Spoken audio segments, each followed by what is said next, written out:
Hi, my name is Gerhard Schwantner, and welcome to Selling Power TV. Today we have the great pleasure of meeting with Justin Sapula. He's managing partner with Janik Performance Group. Welcome, Justin.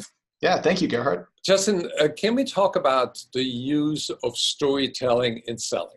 I think as sales professionals, we're all looking for ways that we can be more effective and differentiate, right, from the competition. And in today's world, many things look the same, and it's harder and harder to establish that point of difference.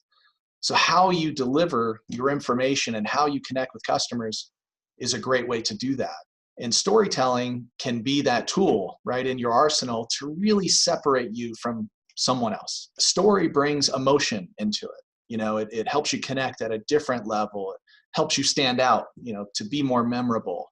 How long should a story be? I find short stories are more impactful, than long stories. I find they're antidotes that really you can drop in to support a subject. Probably in sales, the most common way to use this is sharing stories of your customers. Share with other prospects how your customers are using your product and service. Those kind of things are going to resonate more.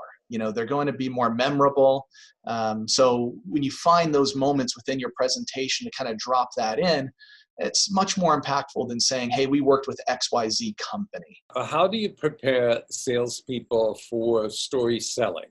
What is the process? Yeah. Well, the process is to be ready for them, right? So one, we want to recognize that storytelling is a great way to enhance your presentation. So then you need to figure out, okay, what stories am I going to share?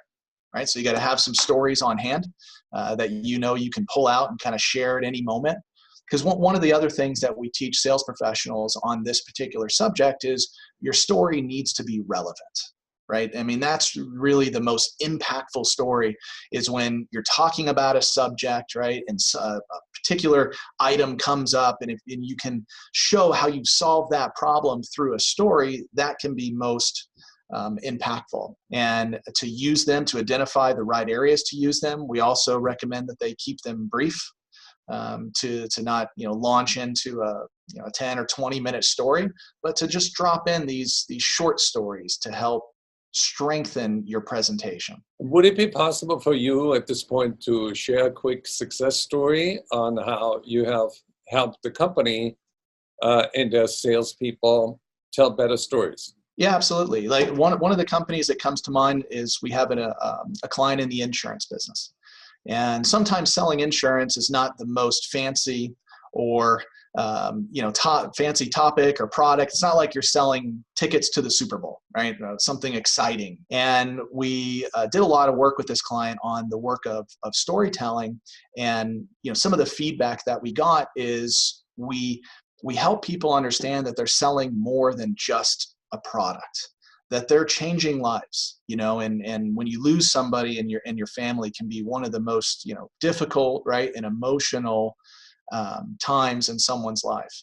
And to have that policy in place to ensure that the next step is taken care of, can mean everything, to someone. So to be able to transfer, I'm selling, a piece of paper or a contract into here's how we help people in their lives. And some of these are really emotional stories, and when we get that kind of feedback, we appreciate that, right? And we say, okay, yeah, they got it. We're getting this right. When you teach salespeople, let's say in the financial services industry or the insurance industry, to tell stories, what is the emotional impact on them, and what do they tell you after they're become more comfortable with story selling? Well, number one, it works. So, that's the best feedback that we get, right? That it's effective, but also I think once you start doing it, it becomes really natural and easy. It's not forced. It's not something doesn't have to be super complicated. It's not an overly strategic kind of, thing you need to figure out. It's just telling real things that happen every day. The emotional connection to somebody else is they get I think a better sense of the mission that they're, seeking, because they're able to share that and others latch on to that. So I think they get that kind of emotional feedback that takes it from a a business sale, let's say, to a more human approach to connect with their customers. So how can people learn more about the art of selling through stories? Yeah, come visit us at janik.com, www.janik.com. This is some of the training that we provide. We do storytelling workshops all the time to enhance effectiveness here. We also write blogs and white papers, so go visit our resource center and you can search for storytelling and you'll find some resources on this. But this is a subject that we're passionate about, that we know works, and we have a lot of fun with. So come check out our website. It'd be the best way to do that.